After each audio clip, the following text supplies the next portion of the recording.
Hello everyone, আশা করি তোমরা সবাই ভালো আছো। গাইডলাইন স্কুলে তোমাদের সবাইকে স্বাগতম। আমরা অ্যালগরিদম এবং ফ্লোচার্ট লেকচার সিরিজের অ্যালগরিদম এবং ফ্লোচার্টের বিভিন্ন উদাহরণ দেখছিলাম এবং সেইখান থেকে কিভাবে বিভিন্ন ফ্লোচার্ট ড্র করা যায় সেটা শেখার চেষ্টা করছিলাম। তো গত ভিডিওতে আমি তোমাদের বলেছিলাম যে তিনটি সংখ্যার মধ্যে বৃহত্তম সংখ্যা নির্ণয়ের দুইটি পদ্ধতি হতে পারে, যার মধ্যে একটি পদ্ধতি অর্থাৎ একটি পদ্ধতির ফ্লোচার্ট আমি তোমাদের গত ভিডিওতেই দেখিয়েছিলাম। তো আজকের ভিডিওতে আমরা যেটা দেখব যে কিভাবে দ্বিতীয় একটা পদ্ধতিতে আমরা তিনটি সংখ্যার মধ্যে বৃহত্তম সংখ্যাটি বের করতে পারি। তো এই ভিডিওটা একই প্রবলেমের দুইটি ফ্লোচার্ট দেখানোর উদ্দেশ্য হচ্ছে এই যে কোনো একটা প্রবলেম যখন তোমাকে সলভ করতে বলা হবে বা কোনো একটা প্রবলেমে যখন ফ্লোচার্ট ড্র করতে বলা হবে, তখন তোমাদের এই জিনিসটা মাথায় রাখার দরকার নাই যে বইয়ে ওই রকমভাবে করা আছে, দ্যাটস ওয়াই আমাকে ওইভাবেই করতে হবে। এটা কোনো এটা কোনো গুরুত্বপূর্ণ কথা না। তুমি যদি কোনো একটা প্রবলেমকে তোমার মতো করে সলভ করতে পারো এবং সলিউশনটা যদি ঠিক থাকে এবং ওই তোমার সলিউশনটাকে যদি তুমি কি করো একটা ফ্লো চার্টের মাধ্যমে উপস্থাপন করো, তাহলেই আমাদের কাজটা চলে যাবে। ওকে, তো এইবার আমরা কি করব, তিনটি সংখ্যার মধ্যে যে বৃহত্তম সংখ্যাটি সেটি একটা দ্বিতীয় পদ্ধতিতে বের করার চেষ্টা করব। ওকে, দেখো আমাদের কাছে কি আছে, তিনটা সংখ্যা আছে এ বি এবং সি। এই এ বি এবং সি এর মধ্যে বৃহত্তম সংখ্যাটি বের করার জন্য আমরা এখানে কি ব্যবহার করছি, তিনটা ডিসিশনের ব্যবহার করছি বা ইউজ করতেছি। তিনটা ডিসিশন কীরকম, এ বি এর থেকে বড় কিনা, এ সি এর থেকে বড় কিনা এবং বি সি এর থেকে বড় কিনা, এবং এর রেসপেক্টে আমরা কিছু জিনিস এখানে লিখেছি। তো এগুলো আসলে কি মিন করে সেটা এখন আমরা একটু বোঝার চেষ্টা করব। যদি এই জিনিসটা আমরা বুঝে ফেলতে পারি তাহলে ফ্লোচার্টটা আমরা নিজেই ড্র করে ফেলতে পারবো। তো এখানে দেখো প্রথমে আমাদের যে কন্ডিশনটা সেটা হচ্ছে কি, এ বি এর থেকে বড় কিনা। এবার বলো এ বি এর থেকে বড় কিনা, এর উত্তর দুইটা হতে পারে, ইয়েস অর নো। তাহলে আমরা ধরে নিচ্ছি যদি ইয়েস হয় তাহলে আমরা এ দিকে যাব। দেখো এ বি এর থেকে যদি বড় হয় তাহলে এর পরের কন্ডিশনটা আমরা কি চেক করতেছি, এ সি এর থেকে বড় কিনা। ঠিক আছে, তাহলে দেখো এইখানে এটাও যদি সত্য হয়ে যায় তার মানে আমরা কি পাচ্ছি, এ বি এর থেকে বড় হয়ে আসছে অলরেডি এবং এ সি এর থেকেও বড়। দ্যাট মিনস এ হচ্ছে সব থেকে বড়। তাহলে এই কন্ডিশন দুইটা যদি কি হয় পরপর সত্য হয়ে যায় তাহলে আমরা পাচ্ছি কি, এ বি এর থেকেও বড়, এ সি এর থেকেও বড়, দ্যাটস ওয়াই এ হচ্ছে সব থেকে বড়।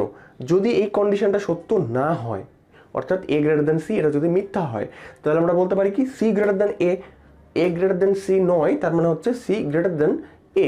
এবার দেখো সি যদি এর থেকে বড় হয়, আর এখানে অলরেডি আমরা জানি যে বি এর থেকে ছোট, তাহলে সি যদি এর থেকে বড় হয় তাহলে অবভিয়াসলি সি বি এর থেকেও বড়, তাই না? একটু ভালো করে খেয়াল করো, এইখানে যদি এটা সত্য না হয় দ্যাট মিনস হচ্ছে সি গ্রেটার দেন এ, সি এর থেকে বড়। এবার দেখো এইখানে আসার জন্য অলরেডি এই ধাপটা পার হওয়া প্রয়োজন এবং এই ধাপে আমরা দেখেছি যে বি এর থেকে ছোট, এই জন্যই আমরা এটাকে এই ধাপে নিয়ে আসতে পেরেছি। তাহলে সি যদি এর থেকে বড় হয় এবং বি যদি এর থেকেও ছোট হয়, তার মানে অবভিয়াসলি সি এর থেকে বড়, বি এর থেকে অবভিয়াসলি বড়।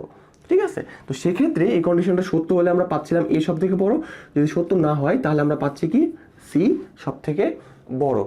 এবার একদম প্রথমে আসি, এ গ্রেটার দেন বি। এই কন্ডিশনটাই যদি সত্য না হতো, অর্থাৎ আমরা কি বলতে পারি, যদি বি গ্রেটার দেন এ হতো তাহলে সেক্ষেত্রে আমরা কি চেক করতাম, বি সি এর থেকে বড় কি না। তাহলে দেখো এখানে আসার জন্য অলরেডি বি এর থেকে বড়, এই জন্য এখানে আসছে। এরপরে যদি আবার বি সি এর থেকে বড় হয় তার মানে অবভিয়াসলি সব থেকে বড় হচ্ছে কি, বি। আর যদি কি হয়, বি সি এর থেকে বড় না হয়, অর্থাৎ যদি সি গ্রেটার দেন বি হয়, তাহলে আমরা পাচ্ছি কি, সব থেকে বড় হচ্ছে কি, সি। এটা কিভাবে হচ্ছে, সেম এখানে যেভাবে তোমাদের বোঝালাম এইভাবে হচ্ছে। একটু ভালো করে খেয়াল করো, সি যদি বি এর থেকেও বড় হয় তাহলে অবভিয়াসলি সি এর থেকেও বড়। কেন? কারণ এইখানে আসার জন্য আমরা আগে থেকেই পেয়েছিলাম যে বি এর থেকে বড়। বি যদি এর থেকে বড় না হতো তাহলে এই পথে যেত, যেহেতু এটা এই পথে আসছে সেহেতু বি অবভিয়াসলি এর থেকে বড়। অর্থাৎ আমরা বলতে পারি উল্টোভাবে যে এ বি এর থেকে ছোট। তাহলে বি এর থেকে ছোট যদি এ হয়, সি যদি বি এর থেকে বড় হয় তাহলে অবভিয়াসলি সি এর থেকেও বড়। দ্যাটস ওয়াই এই কন্ডিশনটা সত্য না হলে আমাদের সব থেকে বড় হচ্ছে কে, সি। তাহলে এই যে কন্ডিশনগুলো আমি তোমাকে বললাম একটু হয়তো বা কমপ্লেক্স হতে পারে মনে, তো এই জিনিসটাকে আমরা এখন একটু ফ্লো চার্টে ড্র করার চেষ্টা করব। তাহলে প্রথমে আমাদের কি করব, ফ্লোচার্টটা শুরু করব কি দিয়ে, একটা স্টার্ট সিম্বল দিয়ে। তাহলে এই হয়ে গেল আমাদের প্রোগ্রামটার স্টার্ট। এরপরে আমরা কি করতেছি, আমরা করতেছি হচ্ছে তিনটা সংখ্যার মধ্যে বৃহত্তম সংখ্যাটা নির্ণয়। এজন্য আমাদের কি লাগবে, তিনটা সংখ্যা ইনপুট নেওয়া লাগবে। তাহলে এ বি এবং সি কে আমরা কি করলাম, ইনপুট নিয়ে নিলাম।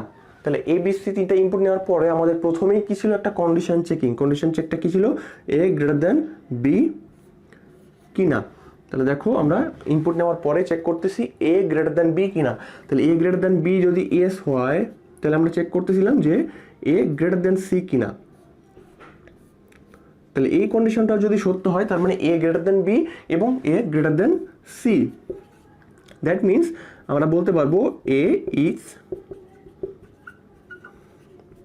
বিগেস্ট, এ সব থেকে বড় সংখ্যা। খেয়াল করে দেখো, যদি এ গ্রেটার দেন বি হয় তাহলে আমরা চেক করতেছি এ গ্রেটার দেন সি কিনা। যদি হয় তাহলে এ ইজ বিগেস্ট, যদি না হয় তাহলে আমরা কি বলতে পারতেছি, সি ইজ বিগেস্ট। ঠিক আছে, যেহেতু এগুলো এক একটা আউটপুট সেহেতু আমরা এরকম একটা বক্সের মাধ্যমে এটাকে ড্র করতেছি। এবার দেখো এ গ্রেটার দেন বি এটা সত্য না হয়ে কি হতে পারে, মিথ্যাও হতে পারে। তাহলে এটা মিথ্যা হওয়ার জন্য আমরা কি চেক করব পরবর্তীতে, বি গ্রেটার দেন সি কিনা। বি গ্রেটার দেন সি কিনা, আচ্ছা এটা একটু পরিষ্কার করে লিখি, বি গ্রেটার দেন সি এটা সত্য কিনা। বি সি এর থেকে কি হতে পারে, বড় হতে পারে, ছোট হতে পারে। ধরে নিলাম যে বি সি এর থেকে বড় নয়, অর্থাৎ এটা হচ্ছে মিথ্যা।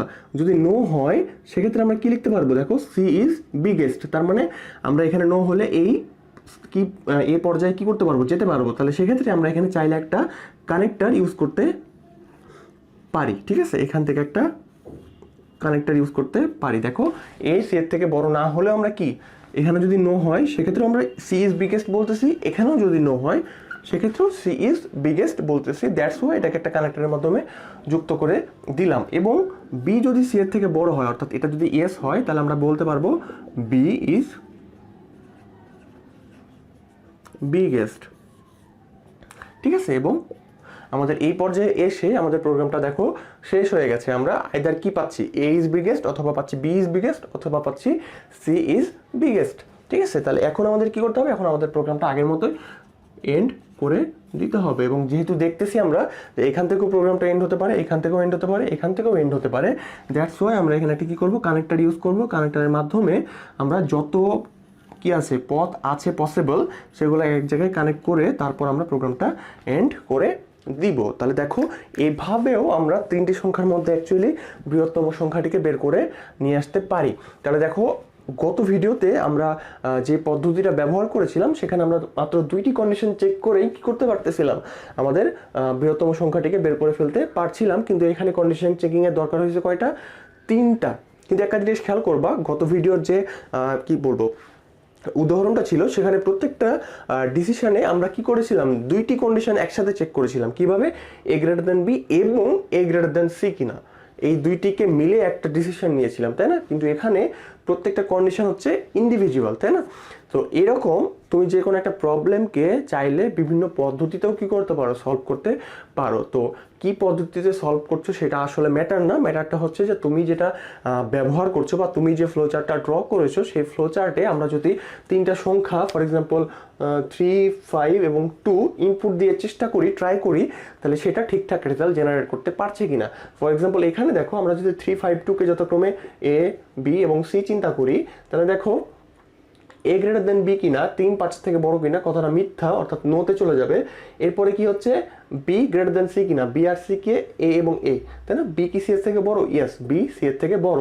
তার মানে ইয়েস হলে কি, বি ইজ বিগেস্ট, অর্থাৎ 5 ইজ দ্য বিগেস্ট নাম্বার এমন কি দিস 3। তাহলে আমরা দেখতেও পাচ্ছি যে 3, 5 এবং 2 এর মধ্যে 5 সব থেকে বড়।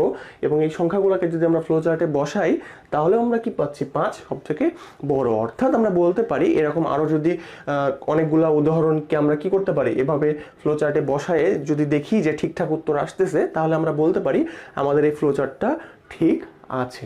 ঠিক আছে, তাহলে এইভাবে তোমরা বিভিন্ন প্রোগ্রামের ফ্লো চার্টগুলো চাইলে নিজেদের মতো করেও বানিয়ে নিতে পারো। তো আশা করি তোমরা ফ্লোচার্ট সম্পর্কে একটা ভালো ধারণা পাচ্ছ আস্তে আস্তে। তো আমরা ফ্লোচার্টের আরও কিছু উদাহরণ দেখবো নেক্সট ভিডিওতে। ততক্ষণ পর্যন্ত ভালো থাকবে তোমরা সবাই। ধন্যবাদ সবাইকে।